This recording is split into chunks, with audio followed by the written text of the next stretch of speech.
So we're standing here with Andy Alamano, associate producer for Alpha Protocol at E3, just before the show starts.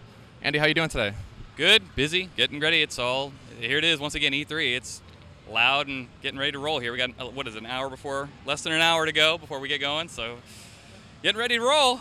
Were you at E3 last year and years past? I was, yes, this is actually my 8th year at E3, I think, so I've been here for a while. I was here with the slow ones, we were with the busy ones. Here I am again, so. How does this compare to years past? Like, bigger, better? Tough to say because it's just getting started. It looks like it's back the way I remember it. Back I think it was 06 was the last one of these where it was big, and so it looks just like this. I mean, it's just like that. It's E3 is back, as they've been saying. I guess that's what everyone's been doing. So Nice. Well, let's talk a little bit about Alpha Protocol. Yep. This is your game on the show. You're demoing today. Can you give us just a little rundown of what the game's about, what you're showing off today, what the demo is, and everything that's going on? Sure, yeah. What we're showing off is one of the missions in the game where it's in Moscow. The game takes place all over the world. You go to Taipei, you go to Moscow, you go to Rome. So what we're doing is one of the Rome missions, and it's basically a train yard where you're going through and you can either team up with a mercenary group that's in there, or you can go at it alone. We're kind of showing different varieties of gameplay. We're showing stealth versus heavy combat. You can mix and match, and there's also some dialogue trees. There's basically a boss fight that you can trigger if you decide to trigger the boss fight. There's a character, her name's Z, and you can either be friends with her and she'll help you out, or if you decide, you can fight her. That's kind of what Alpha Protocol is all about, where it's really drastic changes. It's not just a little, do it this way or that way. You can do it a lot of different ways, and that's what we're showing off today. Yeah, something interesting I saw in a demo earlier was they went in and they partnered with Z, and then mid-mission you could basically turn around and just slaughter all their guys and be like, well, I used you in the beginning to get where I needed to go, but now I'm going to just do my own to get to where I need to be now, right? You're not locked into one decision wherever you go. Is that right? Yeah, that's another part of Alpha Protocol is you're never locked into a decision. It's really, you can go through the game halfway being a complete, bad guy, and then at some point you're going to go, I don't want to do that anymore, and you can start being nice. I mean, it'll be harder to work your way back up with certain people, but you can do that. In the Moscow mission we're showing today at the train station, you start out, Z shows up at the beginning, she kind of gets you out of a spot, and you can either be grateful to her, or you can just fight her.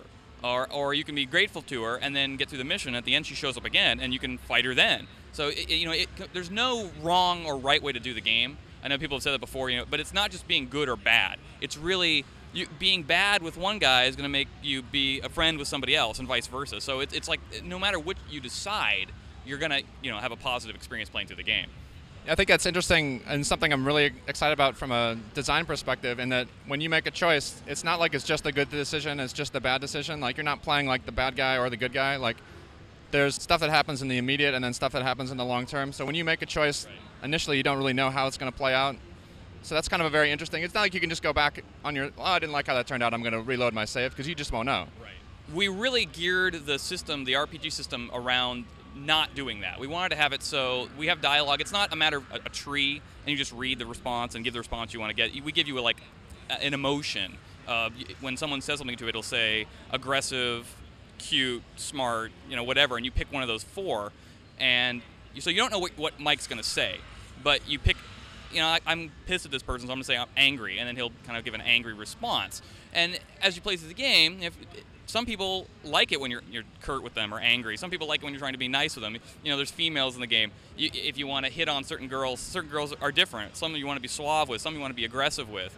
And depending on where you go with that, there's a lot of different outcomes. I mean, there's several endings to this game. People keep saying, how many endings are there? Several endings to this game, depending on what the choices you make throughout the course of the game. And it's a long game, and we're looking 20 plus hours, 20, 30 plus hours to play through this game. It's long. And it's an RPG, and it's we're trying to make sure people are aware of that. It's not an action shooter. It's an RPG game, and it's definitely going to give you that RPG experience that you're expecting from an RPG.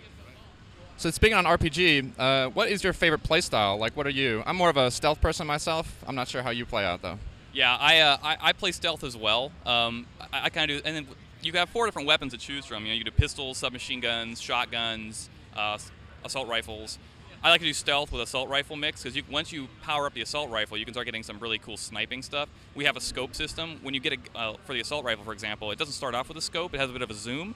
And then once you can equip a scope, get the full zoom going, so you can do some sniping, stay in the shadows type of stuff.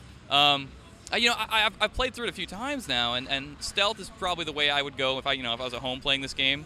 Playing it when at work is a different kind of deal. You have to try everything, but I'd probably stick to stealth. Yeah, shotguns are fun too, though. Is anything else you want to say about Alpha Protocol before we wrap it up?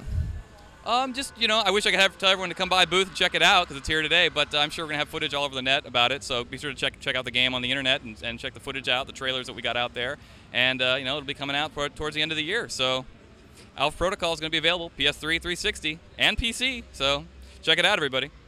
Thanks very much.